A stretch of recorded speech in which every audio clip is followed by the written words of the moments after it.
Hey, welcome to another episode of the Hardy Wrestling Podcast with your girl, Stephanie Hardy. If this is your first time listening, welcome to the show. Welcome to the ride, thanks. And if this isn't your first time listening to me, thank you for riding with me all this time, from the jump, all the way up until now. This is going to be a special themed episode. Since this week marked the 5th anniversary of the Women's Evolution getting popped off with the call-ups of Charlotte Flair, Becky Lynch, and Sasha Banks. This episode is going to be themed around the women.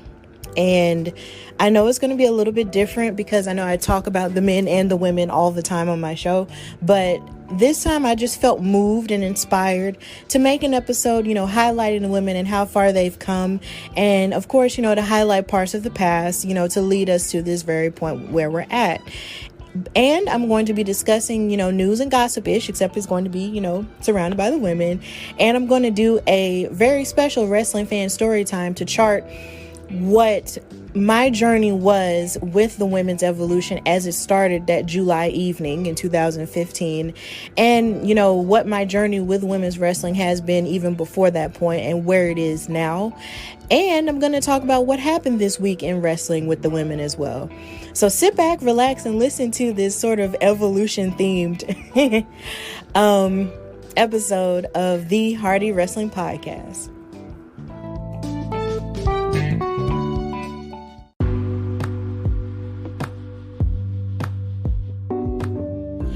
Okay, so in news and gossip-ish, we have Charlotte Flair and her rumored TV deal. So Ryan Satin of Pro Wrestling Sheet reported that the 12-time champion has a TV project in the works, and it's rumored to be a scripted project for a major studio and not a reality show as it was reported earlier this week. Charlotte was last seen on the June 22nd episode of Monday Night Raw, where she suffered an injury after fighting with Nia Jax backstage. Now, we also haven't seen Nia Jax in a while either, so I don't know, what's going on with her and with that. But I think it's really cool that Charlotte is sort of, branching out a little bit more with the television thing, because she did have a guest starring role, or could you say a guest starring role? Because it was a movie, but it was like Psych the movie, and she played Heather Rockrear, and it was like a small, role or whatever. But I thought it was really cool that she sort of, jumped out there with the whole movie thing, because I feel like that's just the thing that a lot of wrestlers who have a lot of crossover appeal like to do. And, also this year with Becky, going on the show Billions, of course, that was really cool too. So if Charlotte wants to get her a piece of that TV action, go ahead then. Get your shine on. So of course, now she's out because, of that injury, and she's, recovering at home. So we wish her well. And also on the docket, we have Kairi Sane, who's rumored to be returning to Japan pretty soon. Tokyo Sports reported that Kairi is expected to return to Japan with an announcement to be made around SummerSlam time next month. Now, around, I think last month on social media, there was like this huge rumor that Kairi Sane was getting ready to leave after she took some time off, tending to an injury that she received to the head during her match with Nia Jax. And since she hadn't returned in such a long period of time, a lot of people were under the impression, oh, she's going to leave and she's never going to come back and all this other stuff. But what's so weird is she came back, a couple weeks ago on Monday Night Raw to help Asuka, fight off Bayley and Sasha Banks with that feud going on. And then they also had a match this Monday that I'll talk about a little bit more later, for the women's tag team titles. So it's kind of hard to say, who knows exactly what she's going to do, if she's going to leave or if she's going to stay a little bit longer. But something that was intriguing was on Raw Talk, which is the WWE Network after show that they have after Monday Night Raw. She sat down with Charlie Caruso, and she was having sort of like an interview with Asuka, and she said, when the time is right, I want to have that match with you. And she was looking towards the Raw Women's Championship. So I don't know if this is going to double as a farewell match for the Raw Women's Championship, or if they just want to fight to have that friendly competition going on. Like, I don't know how that's going to happen. It's pretty intriguing because the two of them have never truly fought each other. They've always been paired together as a tag team. So I think that'll definitely be really interesting. Also in the news for the women, AEW debuted MJ Jenkins and Vicky Guerrero. Now, MJ Jenkins was a former NXT talent, and she made her AEW debut this past Wednesday in a tag team match with her partner Kenzie Page, as she took on the Nightmare Sisters, which consists of Brandy Rhodes, who's also serving as the chief brand officer of AEW, and Allie. Now, if you may or may not know, WWE participated in this mass firing of superstars around the time the coronavirus broke out. And she was one of those people who did, subsequently get let go. And it was really sad to see that, because she hadn't really tapped into her fullest potential just yet. There were only a few times we saw her wrestle on programming, because the first time I ever saw her, it was during the first Mae Young Classic in 2018, and she had been with the company really for just 2 years at that point. So it was kind of sad to see her go in the mass firings. And then she also had to deal with another blow because of the coronavirus. She lost her brother-in-law, and that was really sad, and we wish her the best in dealing with all of that. But here's hoping that everything is turning around with her on her debut on AEW. And also in AEW, we saw the debut of Vicky Guerrero as the manager for former AEW Women's Champion Nyla Rose. Now, Nyla Rose is a history maker in and of herself, because she is the first transgendered woman to ever be a women's champion in wrestling, period. And with Vicky Guerrero as her manager, she gave a warning to the entire women's division. And it's just really great to see Vicky in this role that she was born to play. Because if you've watched WWE during the mid 2000s era and into the 2010s, Vicky Guerrero was like this crazy manager lady who was always getting on your nerves with that grating, "Excuse me," So it was always like, "Excuse me." Like, she was just always getting on your nerves when she was, the manager for Edge or the manager for Dolph Ziggler or whatever. She was the cougar. And it was a role that suited her, because it was almost like nobody expected for her to sort of become a superstar on the merits of this really irritating and obnoxious gimmick. But she wound up making her own name for herself, past being the wife of the late great Eddie Guerrero, which is already a beautiful thing in and of itself. Their love had transcended so many different hard times, and the fact that she was able to make a name for herself even after that was just amazing. So I'm really excited to see what she's going to be doing on AEW. Now, that's all in terms of that's all in terms of news and gossip-ish. And now we're just going to transition to story time with a timeless women's evolution.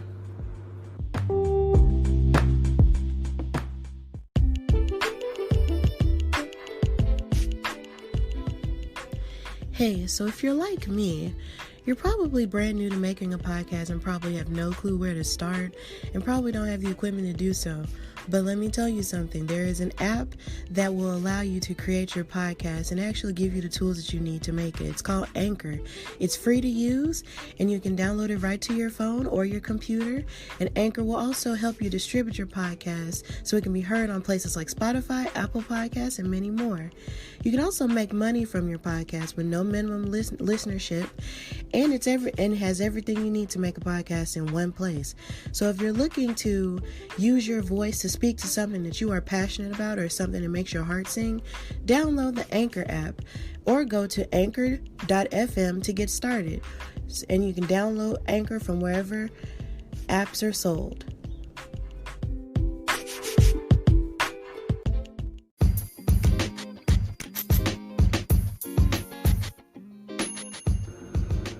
So this story is called A timeless women's evolution. Picture it. It's July of 2015. AJ Lee, the once longest reigning Divas champion, had retired after WrestleMania, and Paige was left as the babyface antithesis to the Bella Twins, along with Alicia Fox and their Team Bella faction. Naomi, who is now our Glow Queen, had turned heel for the first time and aligned with Tamina Snuka, and she was tired of being turned away for opportunities for the Divas title at the time, so she decided to be more aggressive in her approach. Now, at this point in July, Paige had gotten multiple times a chance to go after the Divas title, but yet Nikki Bella and the Bella and Brie and basically her whole Bella army had come up with so many different plans to keep Paige from getting that title over and over again.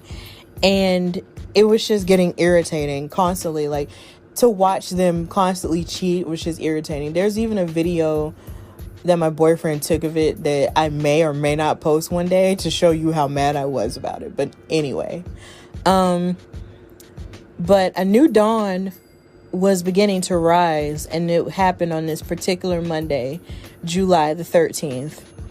Team Bella was doing their regular I Rule the World promo, but then it was interrupted by Stephanie McMahon and Paige.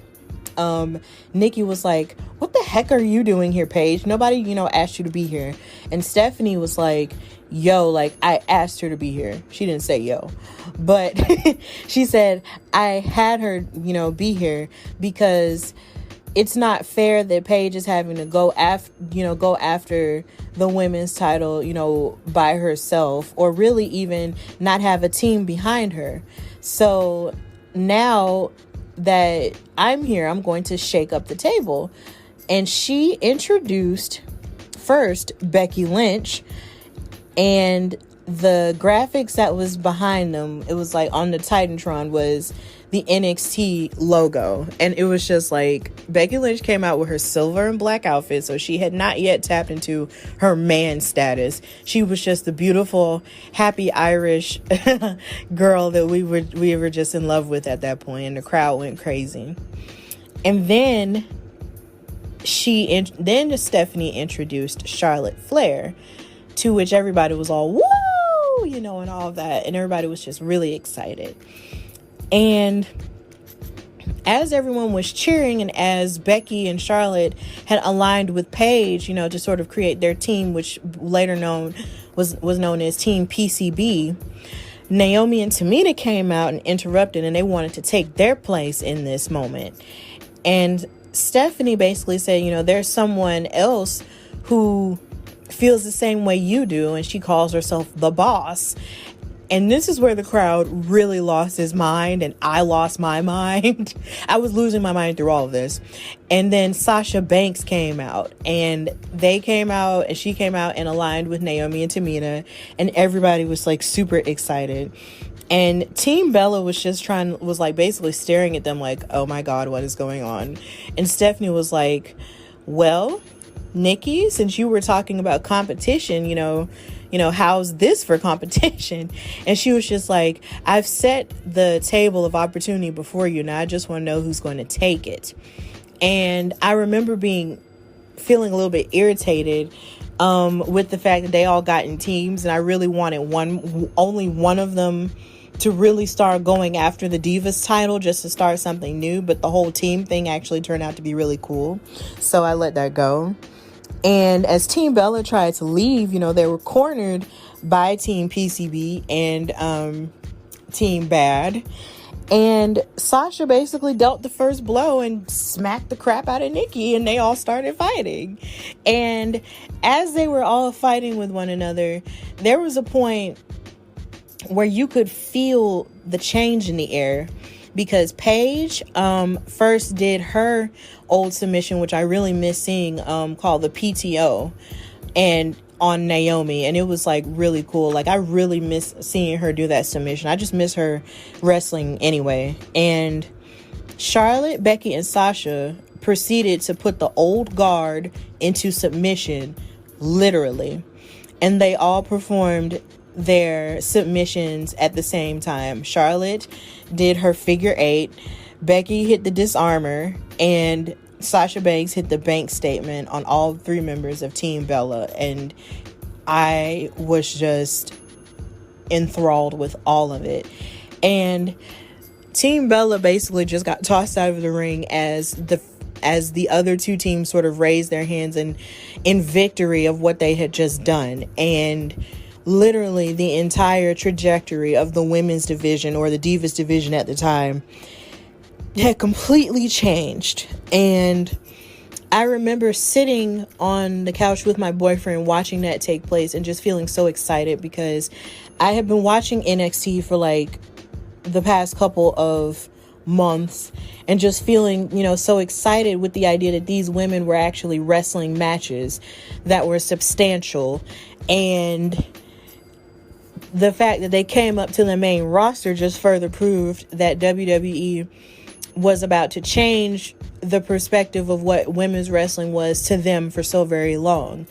And this isn't to not give any other promotion their credit for what they have done in wrestling, because there were other women in other divisions who were wrestling full on before WWE did it. But seeing as WWE was the main show that I was watching at the time, I was just so floored and just so happy that this was finally changing. And since then, there has just been so much improvement. But before I go into why it's been improved and what has improved, I'm going to talk about why this revolution and the evolution has resonated with me so much. As a child, when I started watching wrestling, the only frame of reference I had for the women in wrestling weren't even wrestlers. They were the WCW Nitro Girls, and they were dancers. And I used to dance, with them on television, of course, not mimicking every move they were doing, but just, moving with them. And I used to tell my parents, I'm going to be a Nitro Girl. And so, needless to say, that dream got tanked. But either way, that was really the only frame of reference I had in terms of women's wrestling. And it was just all guys after that point, because even as I rewatched some of the clips where the Nitro Girls were performing, it seemed like a lot of the time the commentators would talk about the men's programming, as they were performing. And then the older I got, when I got back into wrestling sort of towards like around 2002, the women were being used in so many different ways that wasn't purely athletic. I'll never forget how Eric Bischoff was general manager, and he had, hot lesbian action, and he had these women, just sort of kissing each other for the sake of course, sexualizing 2 women being together for the fantasy of a man. And it was just like, it was just awkward for me, because I'm still, growing as a child into sort of like preteen levels of adulthood. Well, no, around 2002, I was about 8 or 9 years old. So I'm still, wondering what's going on. And then with the women, they would always participate. They would participate in matches, but they were never like anything substantial where you see move or holds or stuff like that. Sometimes they would fight in lingerie matches or participate in bra and panties, contests or bikini contests. And then if they did fight, it was, rarities in which they did fight, because you had people in the 90s like Chyna, wrestling the men, and that was always cool. And then you also had people like Trish, and Lita, who were sort of, and also, you had Molly Holly and Ivory and Jacqueline sort of trying to change the perspective of what women's wrestling was back then. But at the same time, they still weren't taken as seriously to a certain degree. And once it started getting more towards, women who were models, it just got less and less athletic and more, cutesy stuff.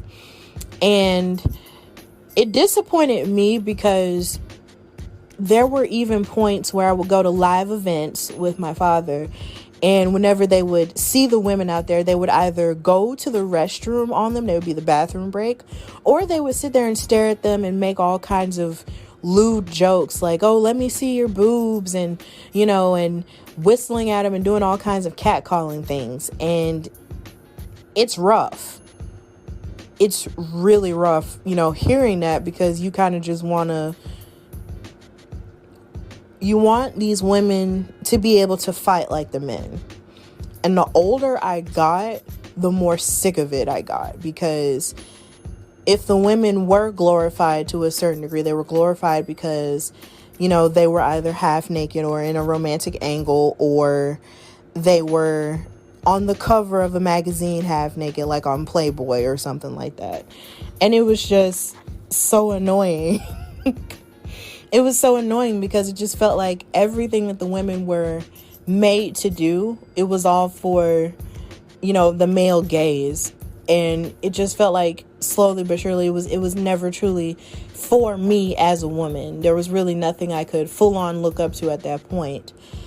And of course, there were a couple of bright spots in the feuds that Trish would have with Jazz and Lita and Jacqueline and Victoria and all of that. But the more it got towards model territory, the less interested I got, because I was just ready for the women to finally just fight and not just be the sideshow or be the bathroom break. And with the 20-second matches. And finally, after years of telling my father that I wanted the women to fight, my boyfriend and I met, and he was telling me about NXT. And he told me about this girl named Paige and her family. And I watched that documentary that they did on YouTube. And for the first time in a long time, I was able to feel a semblance of hope that finally the women were being taken seriously somewhere, even if it wasn't television. And I wasn't sure if it would ever come to television, because as they were fighting 12-minute or 20-minute matches on NXT, you still had them fighting 20-second matches on the main roster. And this is around 2012. And I'm just like, okay, so they got this cool stuff going on in NXT. When are they going to bring it to television? Like, when is that going to happen? Like, I was clamoring for it. Like, I was pushing for it. Like, I was manifesting it as much as I could. And finally, it was brought to fruition. And even with AJ and Caitlyn, and even with Paige and Emma, because Emma wasn't taken as seriously when she was there either. Even after she turned heel, she wasn't taken as seriously. They still weren't necessarily ready after that point. But once Bayley, Sasha, Charlotte, and Becky got there, and I know Bayley didn't come at the same time, but once they all got there, the whole trajectory of the women's division changed for the absolute better. And then with the women that came after them, it's only gotten better with time. It's only gotten better with the equality and with the opportunities that they have. And I'm just so proud of them. Since then, so much has just improved. The Divas title has been retired, and they retired it for the new Raw Women's title. The SmackDown Women's title was created. Charlotte, Sasha, and Becky stole the show at WrestleMania in 2016 for the new women's title. Like, I arguably felt like that match, that triple threat match, should have been the main event of that show. But, I guess they just weren't ready for that. And then it's like the women main event, major pay-per-views like Hell in a Cell and SummerSlams and all, and even WrestleMania now. And then they main event the TV shows as well, just like this week with Raw and NXT. It's the norm to see these women main event now, and it's just so beautiful. And we now have a women's Royal Rumble match where now there's been 3 winners in the form of Asuka, Becky, and Charlotte. And they even feature women of the past like Alundra Blaze, Trish Stratus, Molly Holly, Michelle McCool. So many women of the past have come back to those matches, and it's just so great to see. And we've even seen Ronda Rousey transition from UFC to the WWE and fulfill her dream and have probably one of the greatest debuts in WrestleMania history, and then went on to hold the Raw Women's title for almost a year until, she lost it at WrestleMania last year to Becky Lynch, who became the first ever women's double champion. And of course, the women have had Money in the Bank matches, they've had TLC matches, they've had Elimination Chamber matches, they have women's tag team titles. Like, there are all kinds of rumblings about them getting a mid-card title. Like, the sky is really the limit at this point with the women. And I couldn't be more proud, because I just remember when I would see these women, just get poo-pooed off to the side and treated like they weren't important, or watch them fight in mud fights and, just be overly sexualized, for the male gaze. And it is one of the most proudest things that I have ever seen in my entire life. Like, it's so beautiful, and I'm so glad to have even met some of those girls who have made all this trailblazing history. And it's only going to get better with time. Of course, everything's not perfect. There are a couple of things that they can improve on in terms of creating new talent and, really pushing the bar when it comes to better stories and stuff like that. But the sky is truly the limit for the women's division. And I am so grateful for women being at the top, being the norm now. And I'm so glad that if I decide to ever have a child, a daughter or a son or whatever, they'll grow up in a world where they can see women fight and be strong and think that that's the norm, and be vulnerable and think that that's the norm. And it's just so beautiful. And it just makes me proud to be a woman at this stage, and proud to be a fan at this stage. So, man, it's great to be a woman in wrestling. And it's great to be a woman fan in wrestling too. And that's the end of the story. Until, of course, the next evolution comes.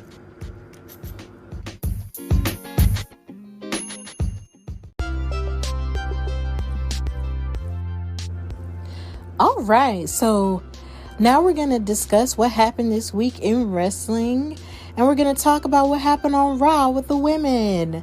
So, Zelina Vega is still playing this long game with Andrade and Angel, but this is more so an opinion about Zelina. I'm trying to really push for the idea that her tag team is going to break up, and I predict that she will not choose Angel or Andrade, but she'll choose herself. And also, she keeps throwing all this mad shade at Charlie because Charlie keeps flirting with Angel. And what's so funny is it's just so funny to see Charlie kind of flirt with Angel, but then also flirt with Ivar from the Viking Raiders. And I'm just like, girl, make up your mind who you gonna flirt with. But I just love to see Zelina sort of getting in Charlie's face and calling her $2 Chuck. Like, she's basically calling her cheap, y'all. Like, that's so sad. But I wouldn't necessarily mind seeing Charlie and Zelina fight, so if they want to book that, they can go ahead. Also in the women's division, you had Ruby Riott and the returning Bianca Belair, my favorite, versus the Iconics. And of course, the Iconics have been messing with Ruby Riott all this time because she's sort of by herself, and Liv is sort of disappeared off television after she tried to sort of reach out to her and try to, make amends because they were fighting.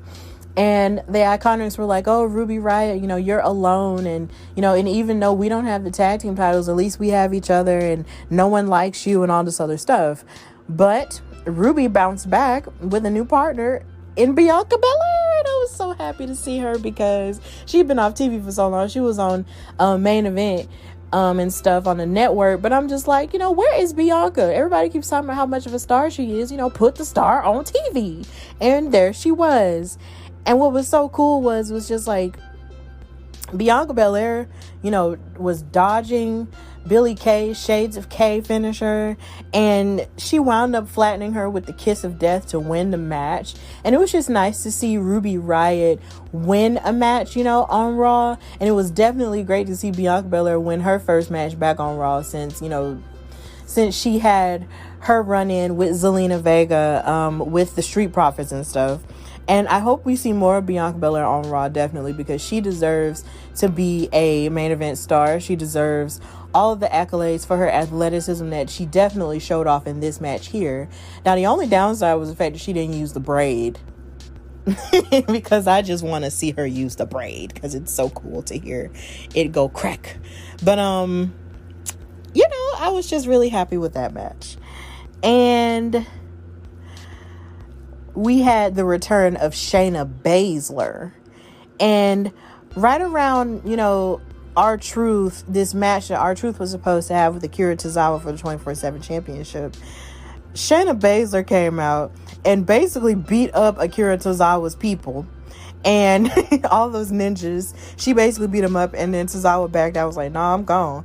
And then R-Truth basically, let himself out after she was staring at him and everything. And she basically issued a warning to the women's division and promising a reality check and saying that she was that reality, and how she was just sick and tired of seeing all these women, act like they run the show and all this other stuff. And I feel like she was low-key throwing shade at Bayley and Sasha Banks, and she may have also been throwing shade at Asuka, or basically throwing shade at just everyone. And I was just so glad to see her back, because it's just like, ever since she lost her match against Becky Lynch at WrestleMania, she was kind of in a funk. And it was just, and then we didn't see her after Money in the Bank either. And it was just kind of like, yo, where's Shayna at? And I'm just so glad that she's back, because I feel like her and Bianca Belair are just a shot of adrenaline that the Raw Women's Division needs in the absence of Charlotte and Becky. And even though Bayley and Sasha Banks, have been doing a phenomenal job with their work, as the tag team champions, popping up on all 3 shows and stuff, it's just, we need some new blood. And I'm just so glad that Shayna and Bianca are on there. So that was really cool to see. So along with that, the main event, which was the first of 2 main evented shows this week with the women, was the Kabuki Warriors versus, of course, the Golden Role Models in Bayley and Sasha Banks, even though they really don't call themselves that. And this match was highly impressive, because you had Kairi Sane sort of with renewed spirit and sort of a refreshed mindset going into her match. And then you had Asuka, who's a Raw Women's Champion, showing off all of her charisma and all of her, action. And then, of course, you have Bayley and Sasha Banks, and you can't ever go wrong with those two, because they are workhorses and they are going to give you a match. When you put them in the main event, you give them a main event spot, they're going to give you main event quality. And it was really, really good. Now, even though Bayley and Sasha Banks won this match, and they sort of have the momentum going into their matches, especially Sasha Banks, going into her match with Asuka at Extreme Rules, the horror show this Sunday. It was just, it was just really great to see that match. And it was just nice to see Kairi Sane, being her awesome self with her insane elbow. And it's just, I feel like the women were the best part of Raw. Like, there were a lot of good parts, but I really feel like the women were the most exciting part of Raw at this point. And of course, Asuka's gonna go around looking for revenge, but of course I'm gonna talk more about whether or not she gets it this week. And that's all that's going on with the women's division on Raw. And now I'm gonna go to NXT.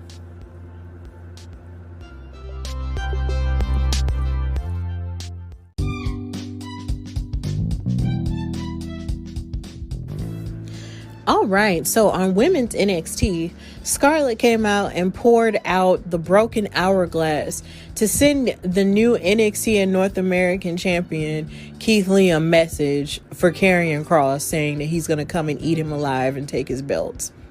So that's pretty much it for that. But I do love Scarlett, though. I like what she brings to the whole collective of Karrion Kross as a manager and also as his real life girlfriend. They're cute, so that's cool. And also in the women's division, Indy Hartwell fought against Shotzi Blackheart. And this match was really good. I can tell that Indy's going to have a really good future because she started off sort of dominating Shotzi, but then it was like Shotzi definitely had a response for everything that Indy was throwing at her. And something that I found that I really enjoyed about Shotzi's style is that she's sort of like a roughhouse fighter with a lot of mat wrestling ability and high flying abilities as well. And I really appreciate that, and I like that in Shotzi.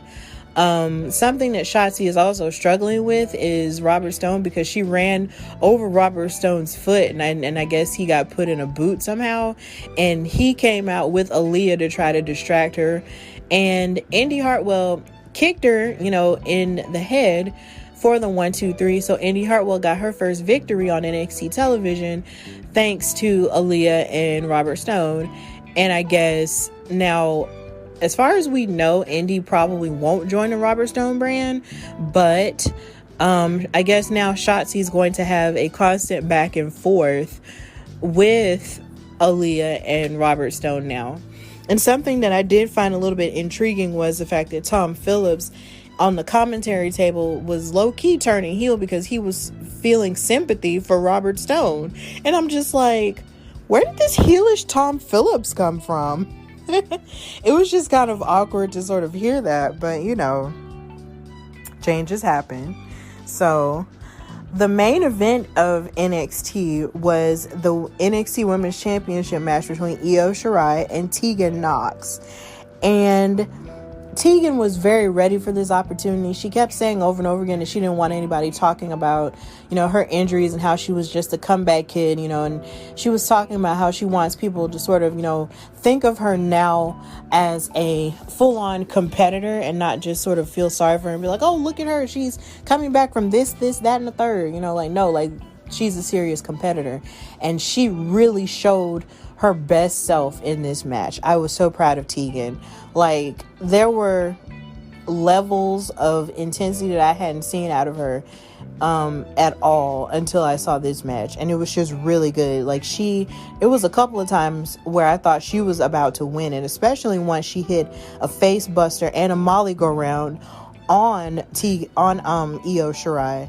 But then Io had blocked the Shiniest Wizard with a palm strike and it connected with the moonsault. And Io Shirai, of course, retained her NXT Women's title, but I cannot stress enough how much we cannot sleep on Tegan Nox.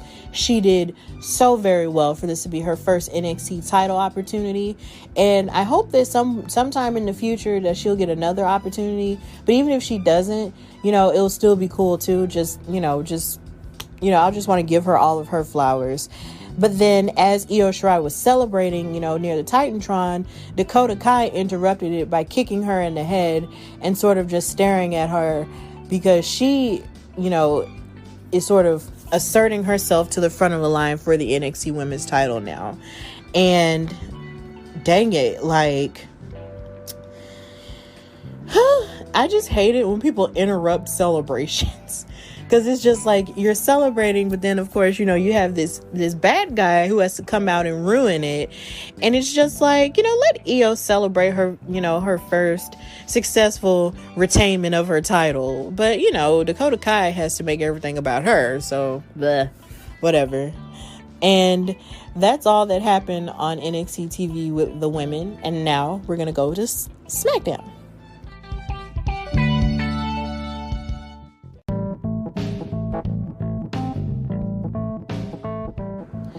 Okay, so on to the last show, which is SmackDown. With the women, we had a moment of bliss with Alexa Bliss and Nikki Cross, and they were both introduced as the alluring Alexa Bliss and I don't know if it was exciting or electric Nikki Cross, but it was something along the lines of enthusiastic Nikki Cross. And they were basically talking about how they were reading each other's minds in terms of how it's been 5 years since the women's evolution, and how they were going to introduce a mystery guest. But of course, Bayley and Sasha Banks interrupted them and talked about, how irrelevant they are, and how basically once Bayley beats Nikki Cross at Extreme Rules, the horror show this Sunday, that Nikki Cross will just go back to being in Alexa Bliss's shadow. And after this point, they get in the ring and talk all kinds of crap at them and everything. But then and then Alexa Bliss says, "You didn't let me finish, announcing who the special guest was."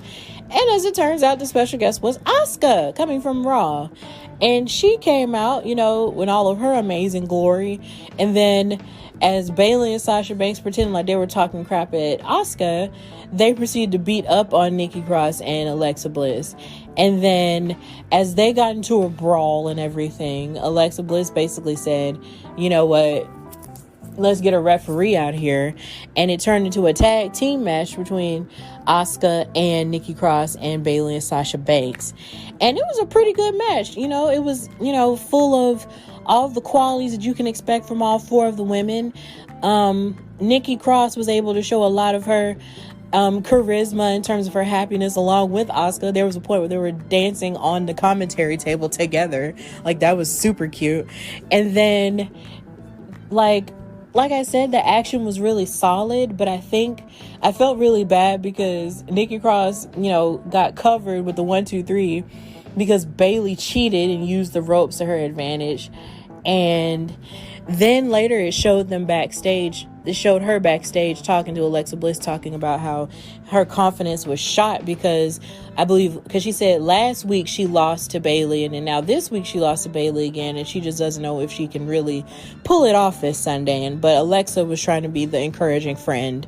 But as Sasha Banks and Bayley were bragging about what was going on backstage, Nikki found them and proceeded to gang up and beat up on Bayley. And Sasha was like, "No, get off her. That's my friend. You can't do that to her."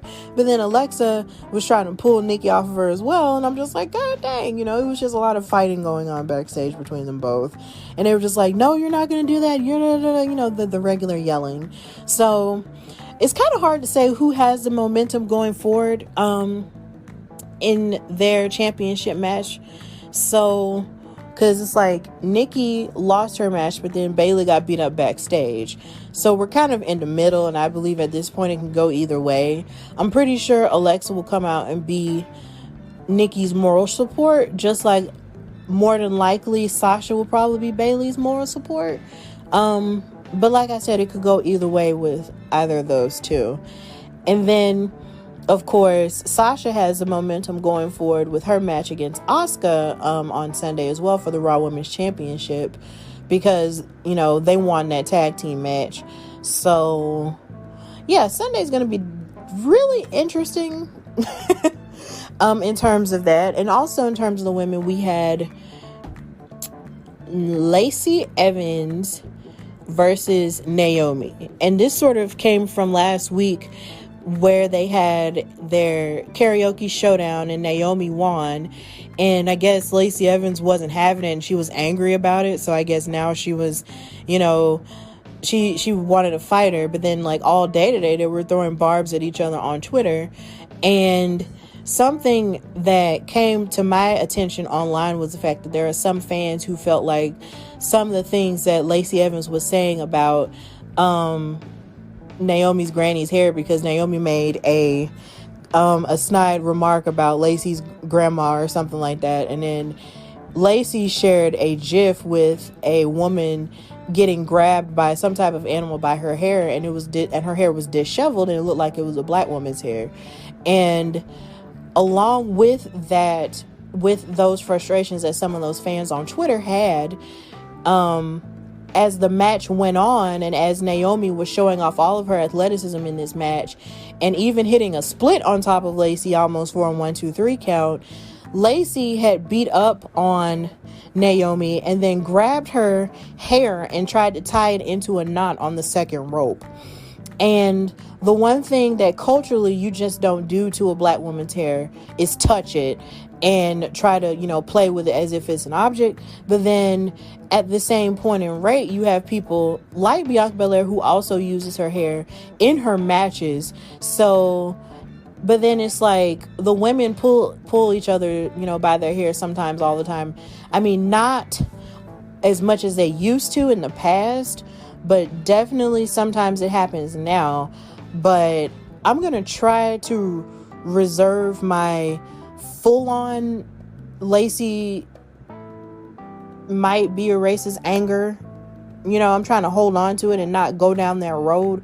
But at the same point in rate, I can't sit here and pretend that I wasn't particularly bothered by the idea that she grabbed Naomi's hair and tied it into a knot, in order to hit the woman's right on her to win the match. I'm not going to pretend like it didn't bother me, but I don't want to go off on a tangent and make it seem like it was a whole racist thing that somebody backstage made her do. I hope that's not the case, but if it is the case, I hope it doesn't happen again, because culturally you just don't do that. You just don't touch our hair because it's not a petting zoo. Don't do that.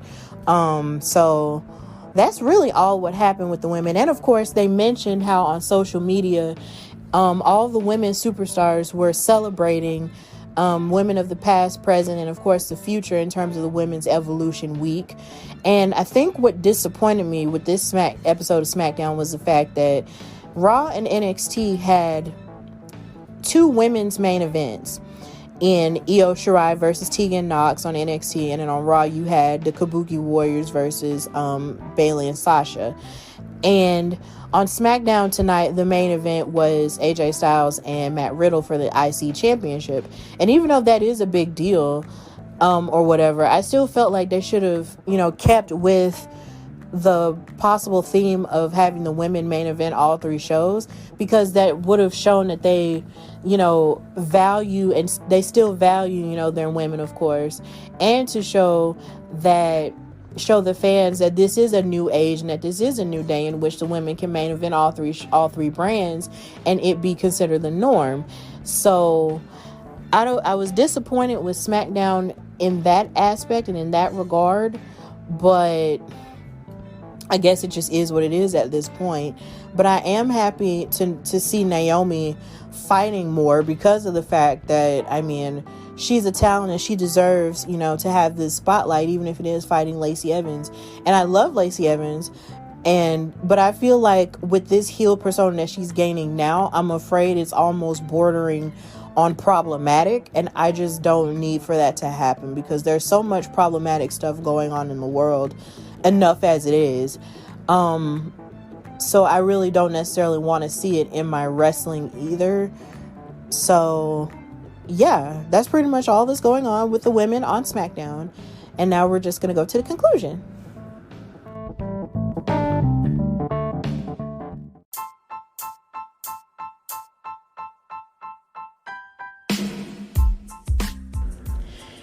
All right, so thank you for listening to this special women's themed episode of the Hardy Wrestling Podcast. I want to give a huge shout out to those wrestling girls for doing their very first Facebook Live episode, and in which they talked about the women's evolution. I really enjoyed listening to that this past Thursday.